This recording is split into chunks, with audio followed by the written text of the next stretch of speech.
Our next story comes from Iraq. The country's soaring temperatures are making both animals and human beings suffer. We now take you to Baghdad. This is the story of how animals in its only zoo are suffering as a result of the rising temperatures and other factors. Take a look. This is Baghdad's only zoo.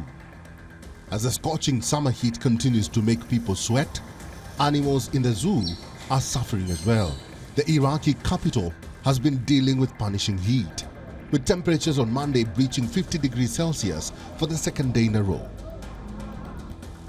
These Siberian tigers were seen panting incessantly beside a pond at their zoo enclosure. The felines from far eastern Russia are more suited to living where temperatures drop to extremely low levels than in one of the hottest cities in the world. Most of the animals in the zoo come from hot regions, except for the Siberian tiger, which lives in Alaska and in cold regions where temperatures can drop to minus 20 degrees Celsius and even less. The zoo's condition only makes things worse. These cages were built in the 1970s, since 1972 or 73 when the zoo was first opened. Over the past years, some of these cages were rebuilt, but they are not compatible with the international standards.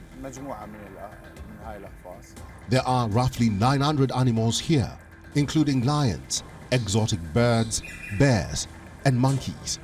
Most of these enclosures are open air and suit animals that live in hot climates. But not for animals accustomed to the cold. Efforts have been made to bring in some respite. We made ponds for some animals like the bears and the tigers that need to swim every day.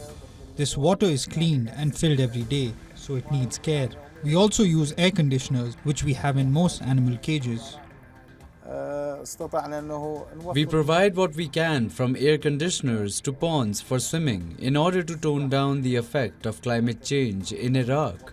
The animals are able to adapt.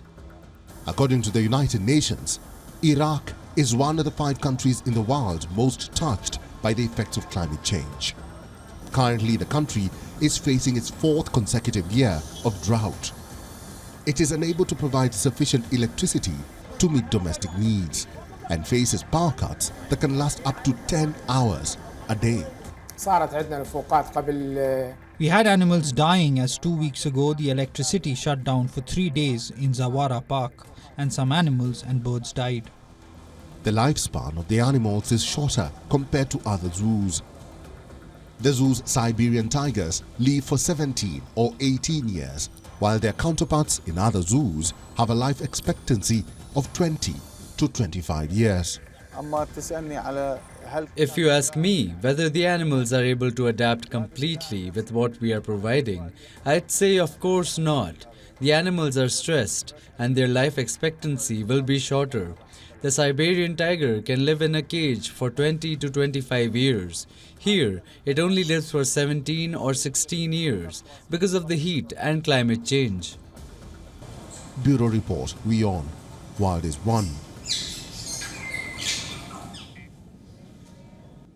WION now available in your country. Download the app now. Get all the updates on the move.